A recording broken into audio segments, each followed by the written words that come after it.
एक शहर के डीएम और एसपी साहब मजदूर का भेष बदलकर और अपनी शर्ट के बटन में लाइव कैमरा लगाकर अपने ही शहर के एक पुलिस स्टेशन पहुंचते हैं। अपनी गाड़ी चोरी हो जाने की रिपोर्ट लिखवाने के लिए जाकर देखते हैं कि पुलिस स्टेशन के जो दरोगा साहब होते हैं वो कुर्सी पर बैठे हुए चना चबा रहे थे। अपने पैरों को उन्होंने टेबल पर रखा था और शर्ट के बटन खुले हुए थे, जैसे कोई गली का गुंडा हो। इस तरह से वो थाने में बैठे हुए थे। भेष बदलकर पहुंचे डीएम और एसपी साहब उनसे अपनी गाड़ी चोरी की रिपोर्ट लगवाना चाहते हैं, लेकिन दरोगा साहब उन्हें मना कर देते हैं। वो रिपोर्ट लिखने की बजाय उनसे पहले घूस मांगने लगते हैं। दोस्तों, क्या होता है आगे इस कहानी में?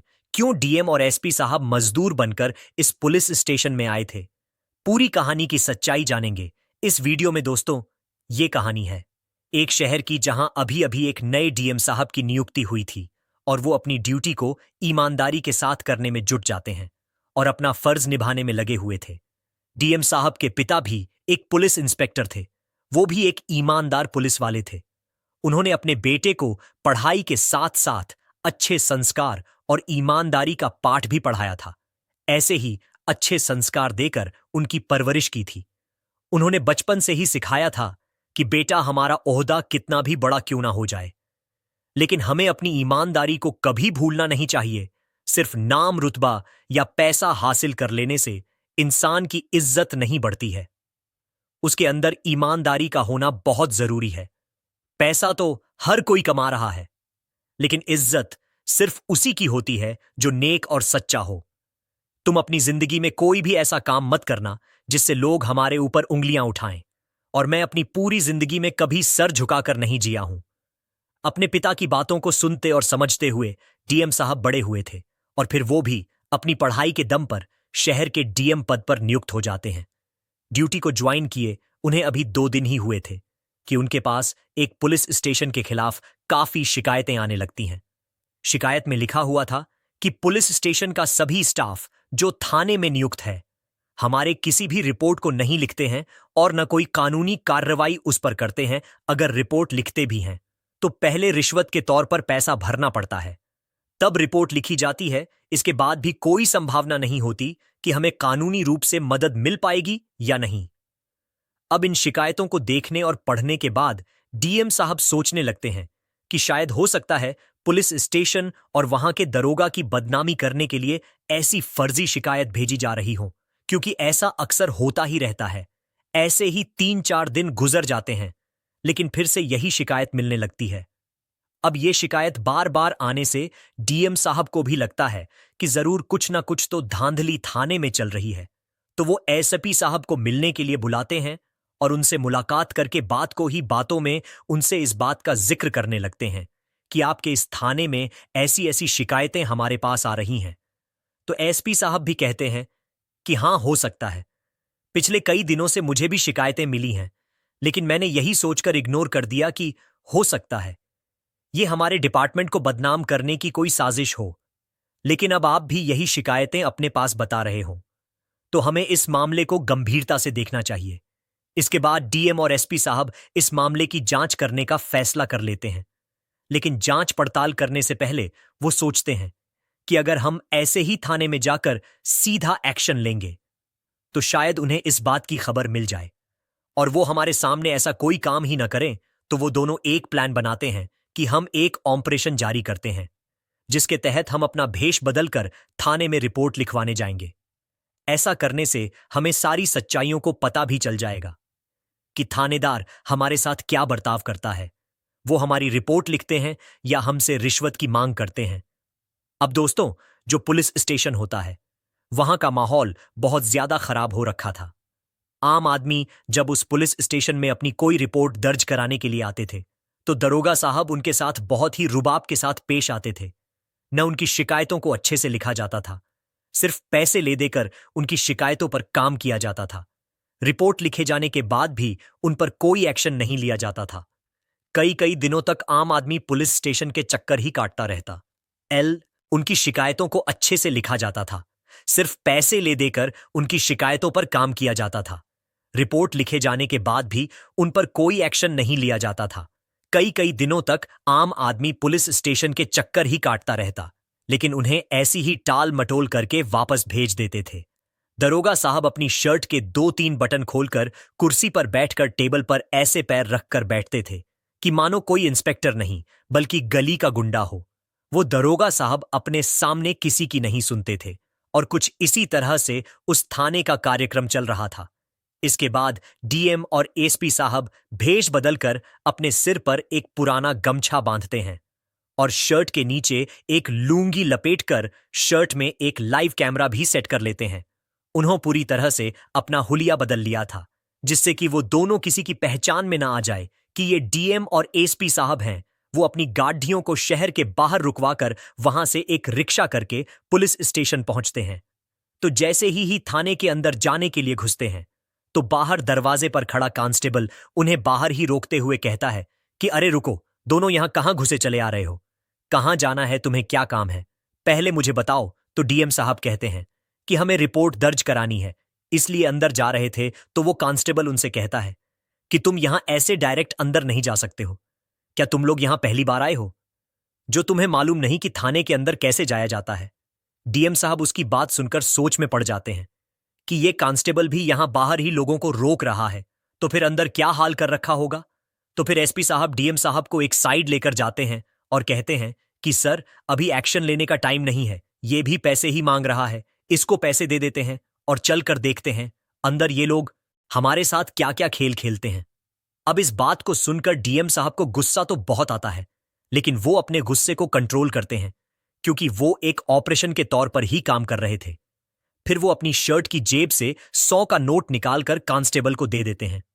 तो RS-100 कांस्टेबल जेब में रखने के बाद उनसे कहता है कि तुमने मुझे कोई भिखारी समझ रखा है क्या जो RS-100 दे रहे हो, और पैसे निकालो जेब से। तो डीएम साहब गुस्से से लाल हो जाते हैं, लेकिन एसपी साहब उनके कंधे पर हाथ रखते हैं और फिर आपने जेब से एक और 100 का नोट निकालकर उस कांस्टेबल को देते हुए बोलते हैं कि साहब, हम गरीब लोग हैं, इससे ज्यादा हमारे पास और पैसे नहीं है। अगर आज हमारी रिपोर्ट ना लिखी गई तो हमारा बहुत बड़ा नुकसान हो जाएगा। तो कांस्टेबल कहता है ठीक है, अंदर चले जाओ। वहां केबिन में सब बैठे हुए हैं, उनको अपनी समस्या बता देना और रिपोर्ट लिखवा देना। तो डीएम और एसपी साहब एक दूसरे का मुंह देखते हैं, फिर वहां से सीधा केबिन के अंदर चले जाते हैं जहां दरोगा साहब बैठे हुए थे। अब केबिन के अंदर का नजारा देखकर भी वो गुस्से में लाल पीले हो जाते हैं।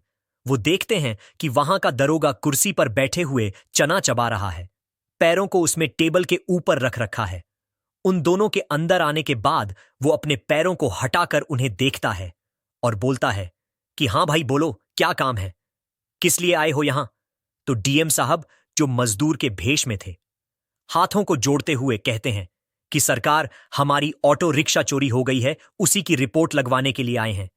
आप जल्द से जल्द हमारी रिपोर्ट लिखकर हमारे ऑटो रिक्शा को ढूंढने में हमारी मदद कर दीजिए। मैं बहुत गरीब आदमी हूं, उसी ऑटो रिक्शा को चलाकर अपने परिवार का पालन पोषण करता हूं। अगर वो रिक्शा जल्दी नहीं मिल पाया तो मैं अपने परिवार का पेट नहीं भर पाऊंगा। हम बड़ी चुनौती से गुजर रहे हैं। तो दरोगा साहब गुस्से से चिल्लाते हुए बोलते हैं कि तुम लोग सुबह से कहां मर गए थे जो शाम के वक्त हमें परेशान करने के लिए आए हो? तो वो कहते हैं कि सरकार, सुबह से हम खुद ही अपने रिक्शे को ढूंढने में लगे हुए थे ताकि हमें हमारा रिक्शा मिल जाए और हमें पुलिस स्टेशन के चक्कर न काटने पड़े, लेकिन रिक्शा पूरे शहर में कहीं नहीं मिल पा रहा है। अब हम आपसे दरखास्त करते हैं कि आप हमारे रिपोर्ट लिख लीजिए और हमारे रिक्शा को ढूंढने में हमारी सहायता कर दीजिए। तो दरोगा साहब कहते हैं कि देखिए, ऐसे तो अब तुम्हारे रिपोर्ट नहीं लिखी जा सकती है, शाम हो चुकी है, हमारे लिए शाम का कोई इंतजाम तो करो, उसके बाद ही मैं तुम्हारी रिपोर्ट लिख सकते हैं। तो इस बात को सुनने के बाद डीएम साहब फिर से सोच में पड़ीडीडीएच जाते हैं। उन्हें कुछ समझ नहीं आता है। वो गुमसुम होकर खड़े उसे दरोगा की तरफ देखने लगते हैं। तभी एसपी साहब दरोगा से कहते हैं कि सरकार, हमें आपकी बात कुछ समझ नहीं आई, आप क्या कहना चाहते हो? इतना सुनते ही जो दरोगा साहब थे वो गुस्सा हो जाते हैं और बाहर कहां से कांस्टेबल को आवाज लगाते हुए कहते हैं कि इन दोनों को थाने से धक्का मारकर बाहर निकालो। इन भिखमंगों को तुमने अंदर आने कैसे दिया है? इसके बाद कांस्टेबल उन दोनों के हाथ पकड़कर उन्हें बाहर खींच कर ले जाता है और बाहर लाकर उन्हें समझाता है कि देखो, अगर तुम्हें अपनी रिपोर्ट लिखवाना है तो इसके लिए तुम्हें पहले दरोगा जी की कुछ ना कुछ तो सेवा पानी करनी होगी। सेवा पानी किए बगैर तुम्हारी कोई रिपोर्ट नहीं लिखी जा सकती। अपना फालतू का समय खराब मत करो।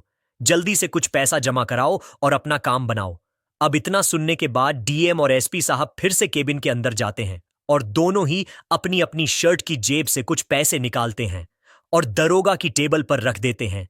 तकरीबन 1000 रुपए वो टेबल पर रखने के बाद हाथ जोड़कर खड़े हो जाते हैं।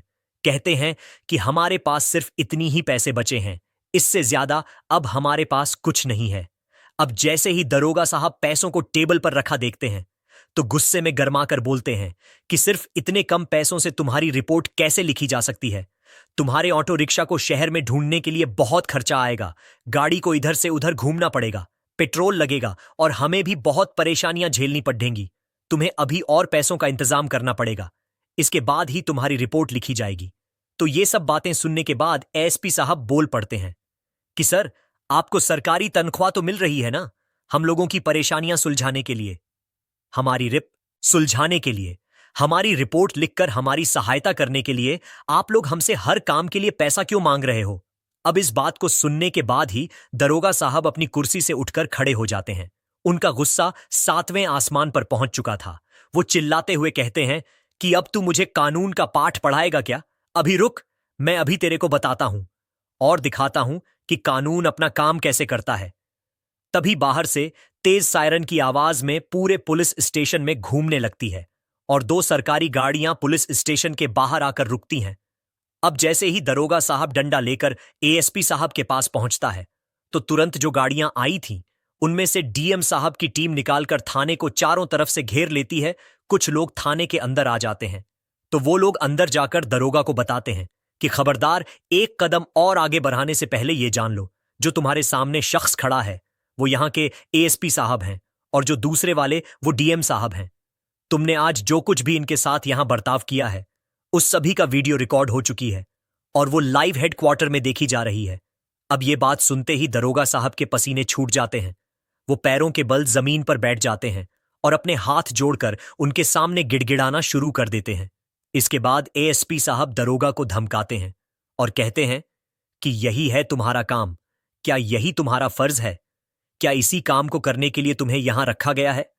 तुम्हारी बहुत शिकायतें पहले भी आई थीं, लेकिन मैंने सोचा था कि हमारे डिपार्टमेंट को बदनाम करने के लिए यह कोई साजिश है, लेकिन यहां आकर मुझे पूरा मामला समझ आ चुका है।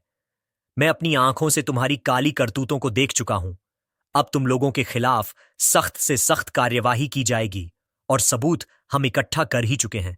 इसके बाद डीएम और एसपी सब उनके खिलाफ कोर्ट में केस दर्ज करते हैं। सबूत पक्के मिले थे तो पूरे थाने के स्टाफ को सस्पेंड कर दिया जाता है और उनकी जगह दूसरे स्टाफ को तैनात करने के निर्देश जारी किए जाते हैं।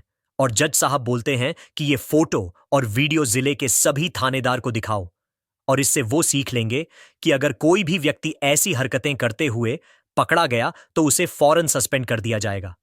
हमें जरा भी लापरवाही नहीं चाहिए। पहले ही पुलिस वालों को बहुत बदनाम किया जाता है। इसके बाद ये खबर सुनते ही पूरे जिले में इसकी हलचल मच जाती है। डीएम साहब भी थानेदार को सख्त निर्देश देते हुए कहते हैं कि अगर ऐसा मामला किसी दूसरे थाने में देखने को मिला तो उनको इसे भी बुरा अंजाम भुगतना पड़ेगा। जो जैसा करेगा उसे एक दिन वैसा ही मिलेगा। वो कहते हैं कि अपनी पर्सनैलिटी को बढ़ावा दें और हमारा जो कर्तव्य है उसका पालन करें।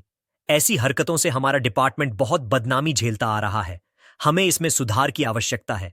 इसके बाद जब ये बात डीएम साहब के पिता को पता चलती है तो उनका सिर गर्व से ऊंचा उठ जाता है कि उनका बेटा भी अपना फर्ज खूब ईमानदारी से निभा रहा है और ये काम करके उसने समाज में एक अच्छा संदेश दिया है। इस संदेश से सभी अधिकारियों को ईमानदारी की सीख लेनी चाहिए। डीएम साहब के पिता अपने बेटे की ईमानदारी पर बहुत गर्व महसूस कर रहे थे और वो जब भी डीएम साहब को देखते हैं तो उनका सी गर्व से चौड़ा हो जाता था कि उन्होंने एक ईमानदार बेटे की तरह उसकी परवरिश की। तो दोस्तों, ये थी आज की कहानी जिसमें डीएम साहब के पिता ने उन्हें हमेशा ईमानदारी पर कायम रहने की सीख दी और उन्होंने भी आगे चलकर ईमानदारी की मिसाल को कायम कर दिया। लोगों की सेवा में लगे रहे और एसपी साहब के साथ मिलकर ऑपरेशन जारी रखा। शहर को रिश्वतखोरी से आजादी दिलाई। आप क्या कहना चाहोगे? डीएम और एसपी साहब के बारे में आपकी जो भी राय है